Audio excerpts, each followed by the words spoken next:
All right, I'm going to start a little bit early tonight. This isn't going to be a particularly long subject, but it's an important one. So, um, I guess I'll start right now. Hi, my name is Daryl Phillips, owner of Warpole J Gaming, and what we do here is listen to talk. I hope everybody had a great weekend. I did. I had pretty good. Sophia and I, it was cold outside, and with snow and stuff like that. It was just one of those inside weekends. We just got stuff done inside, and I got my YouTube live done on Saturday. So, but I hope everybody had a great weekend. I hope everybody's week is starting out okay.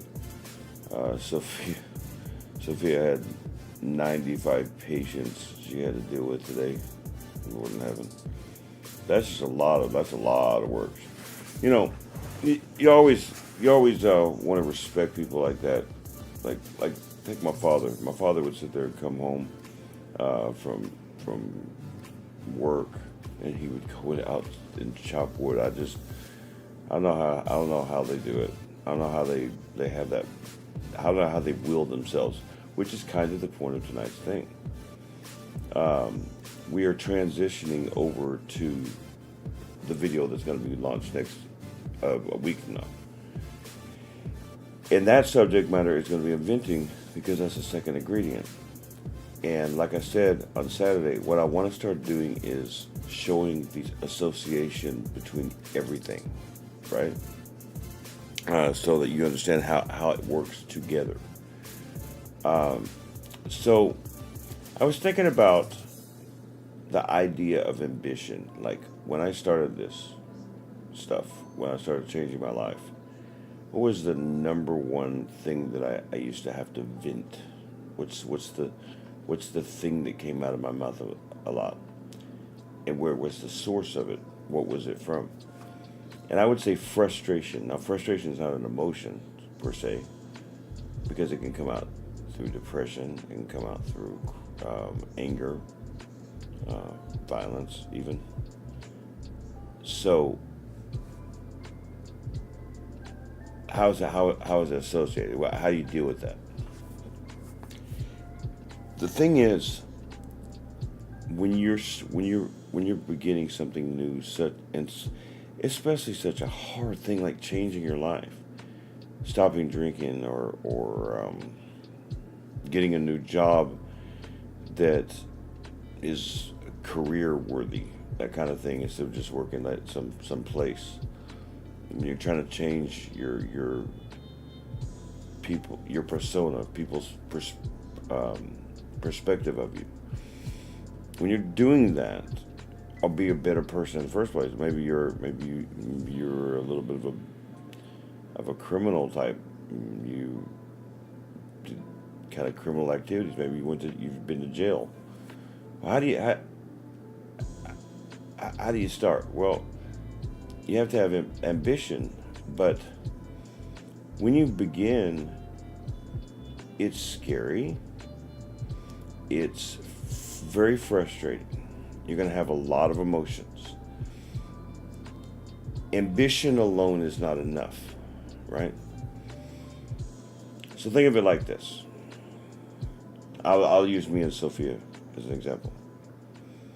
Sophia would be the first person. I don't know if she's watching right now.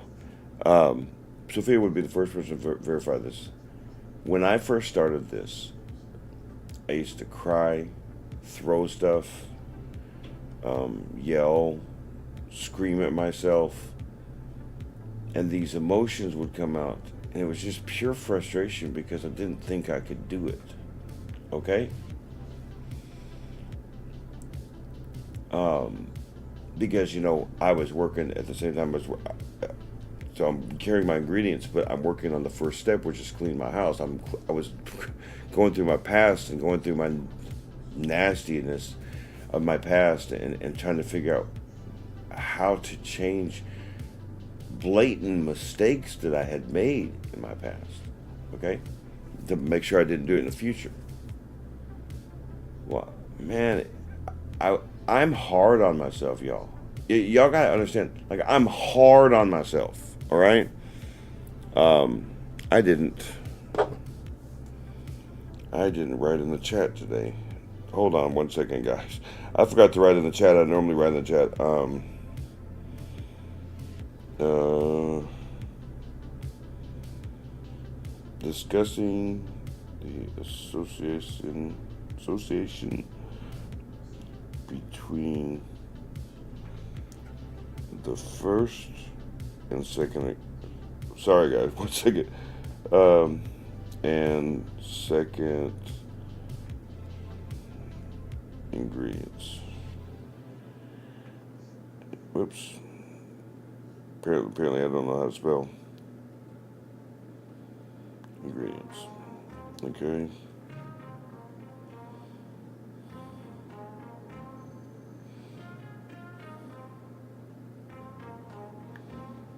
Sorry, guys. It's good to leave an opening message so people know kind of what we're talking about. All right, so okay, so do you follow that so far? So when I started, I would be angry at myself, and I would call myself these names. I would be dark to myself, and part of it stems from the desire to do good, but feeling like you can't, at whatever it may be. And especially, again, we're not talking about like, now, again, this applies to anything, but I'm talking about specifically when you're trying to change your life, like I was, trying to be a different person, trying to be something. Oh God, y'all, I'm mean to myself. I'm mean. I really am. I am dark to myself. I tell myself some nasty stuff. A lot of people don't understand why I do that, but it's my association between the first ingredient and the second. But so like Sophia will sit outside a lot of times, and I will vent to her, and I say a lot of nasty stuff about myself. Now, unless you know me really well, it's very off-putting. That's why I can't do it in front of everybody, because not everybody can deal with it. They think that I'm being negative, just in general, but negative to myself. That it's not conducive to a good attitude. They don't understand that I'm not using it. I'm not using it as something to motivate me. I'm trying to be motivated. And my motivation, I don't want to have that negativity inside me, so I get the negativity out.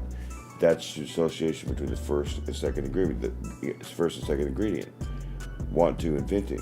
You understand? And then, of course, going in down the line, then of course Sophia would gives me advice, and then of course I think about what she says, and of course I'm not alone. There you go. There's your 5 ingredients right there. Do you understand? Now, I'm discussing this, the most basic emotion that you may feel: frustration, anger, depression comes out of that. The idea is you're getting it out of yourself. You're getting rid of that poison, and it doesn't matter what other people think about it. It's not about them. I told you, venting is about you. Taking advice is about them, the person you're talking to, them giving you advice, and you being quiet. So in both cases, somebody's got to be quiet. When you're venting, it's the person that's listening to you that needs to be quiet. Don't interrupt. When you're taking advice, you're the one that needs to be quiet and listen to that person. Got it? And then, of course, you don't want anybody around you when you're trying to think about and contemplate on that advice. That's the point of no distractions. And of course, letting yourself know that you're not alone is going to give you that motivation to continue. The ingredients themselves create motivation in general. One of the things I discussed in the video that's coming up is it really is like a volcano vent. It's like a volcano vent. A volcano doesn't have to fully erupt all the time. Now, what happens when a volcano doesn't erupt?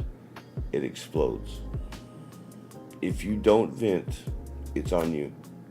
If you don't allow yourself to feel stuff. My biggest thing when I first started was I felt shame for feeling these things. Hate. Ooh. What about hate? Because you're going to be motivated to change, or you're trying to get motivated to change, and there's going to be people that have hurt you. There's people that have hurt me. Hate. You cannot have hate in your heart and think positive thoughts. That goes into the first ingredient, clean your house. Second ingredient, excuse me, not ingredient, second step. First and second steps. If you're associated with those two steps, first step being to clean your house. Second step is to fill your house with good things. You're not going to fill your house with good things with hate. You have to get hate out. Does that mean you just go walking around trying to vent out hate? No, because people are very not understanding of each other.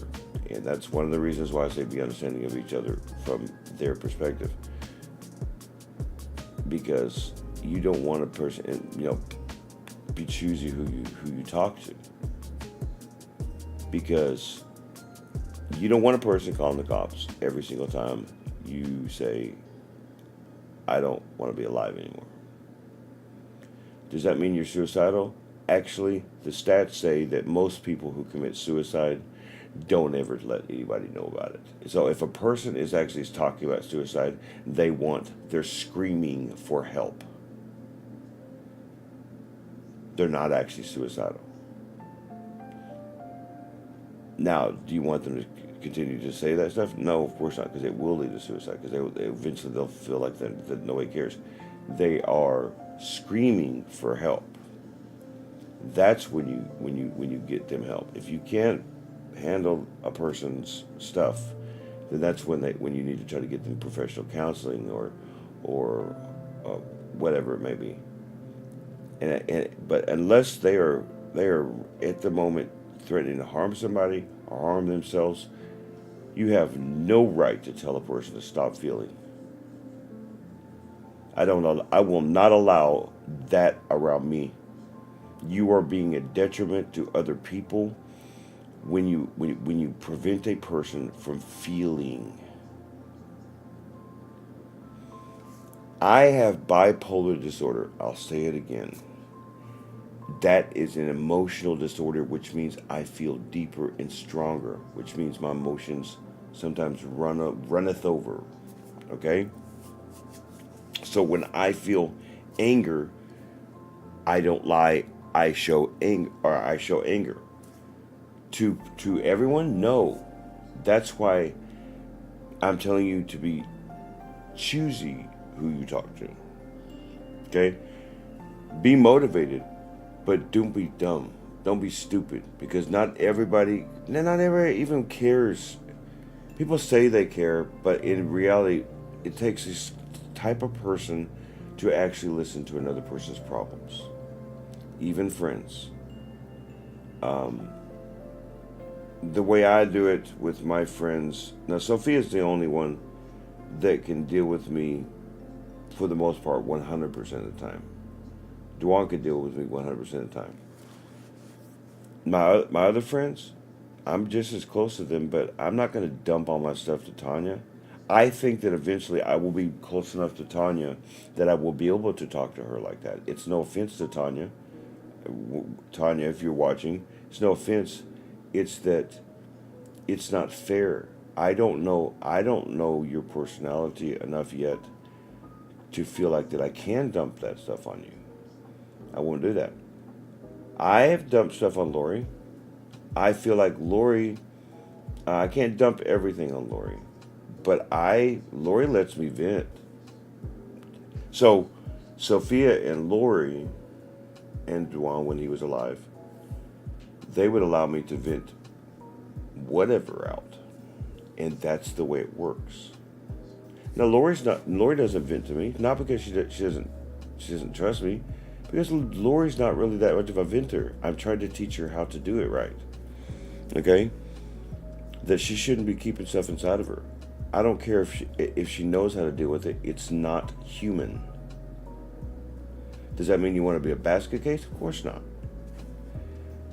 So motivation is going to induce emotions out of you that you may never have ever dealt with.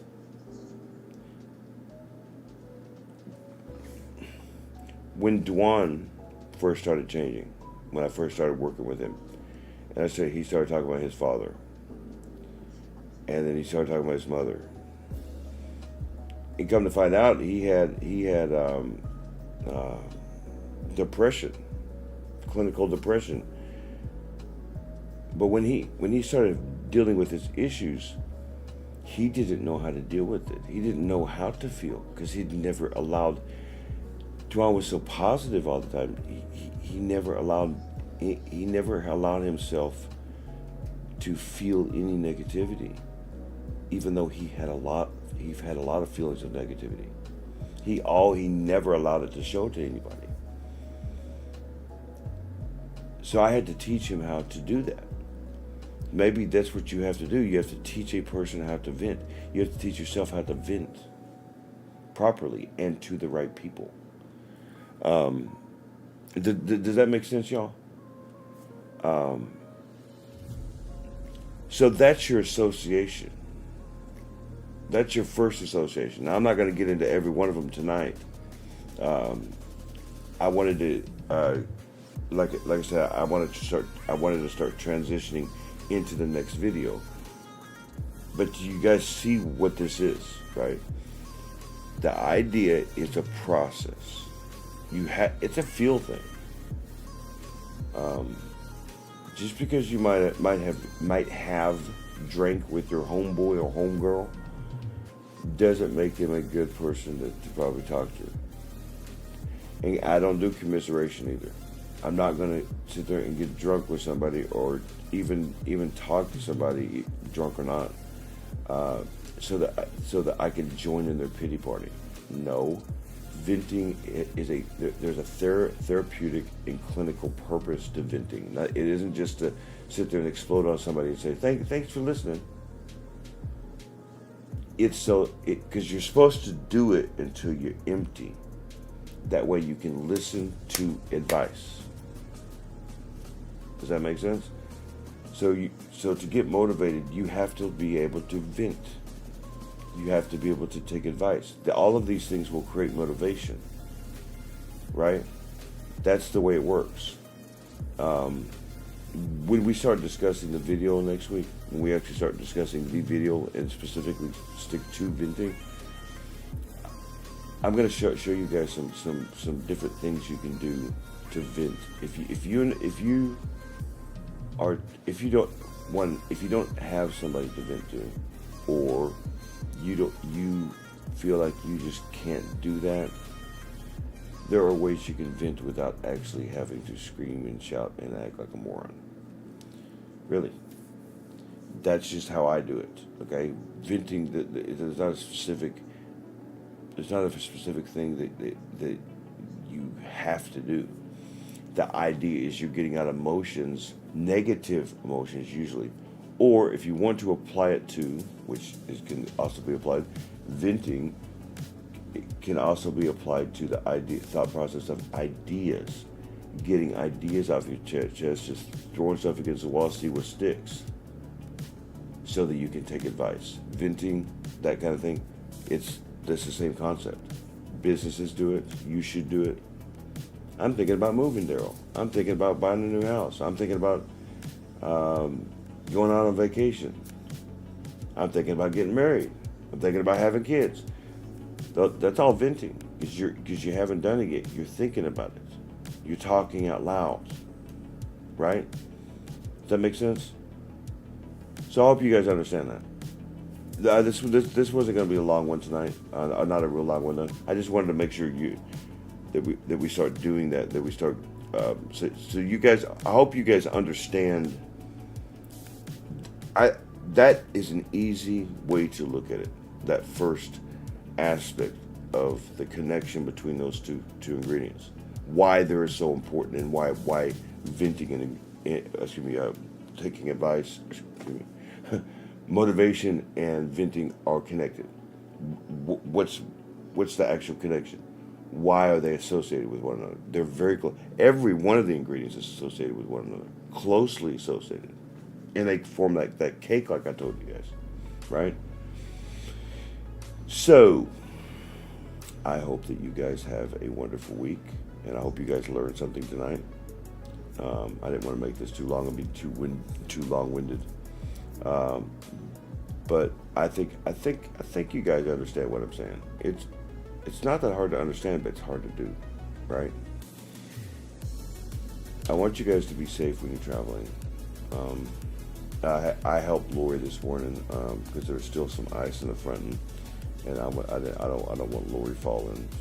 She's already broken her arm and she's fallen this year and sprained her ankle, so I didn't want her breaking a hip or something. But be careful when you travel.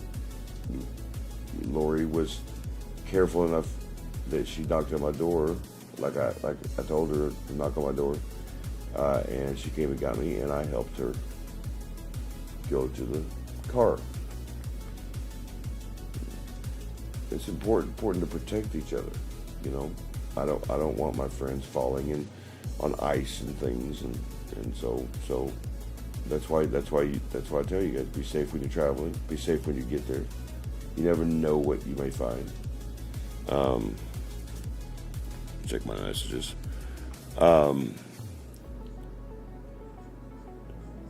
Be understanding of one another, not just from your perspective, but from theirs. Be understanding of yourself.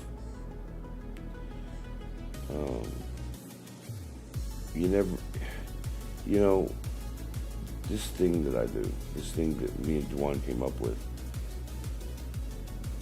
it's difficult to be understanding of somebody that isn't understanding of themselves. Why would I expect anybody to help me in anything if I'm not even understanding of myself? Oh, I get frustrated with myself. Oh, and I'm very harsh on myself, but I try to be understanding that, like, sometimes, ever since that stroke, my body, it doesn't work right sometimes. It's very frustrating. Speaking of frustration, motivation, I have motivation to do this, but I have to be understanding that when I get tired, I get tired. That I'm even a year later, I'm still affected by these things. That these new health issues that I have, diabetes and low blood pressure, causes me to be very tired. So, I do these lives at 8:00. I'm going to be going to bed right after this. I was going to work, but I'm tired. I got to be understanding of myself. So you be understanding of yourself. Don't press yourself so hard that you're useless, right? Remember, life is fleeting. You're not promised your next breath. So take now, go outside your box, learn something new, and you never know what you may learn about yourself. And until Wednesday, may the Lord of Light guide you in all things. Goodbye.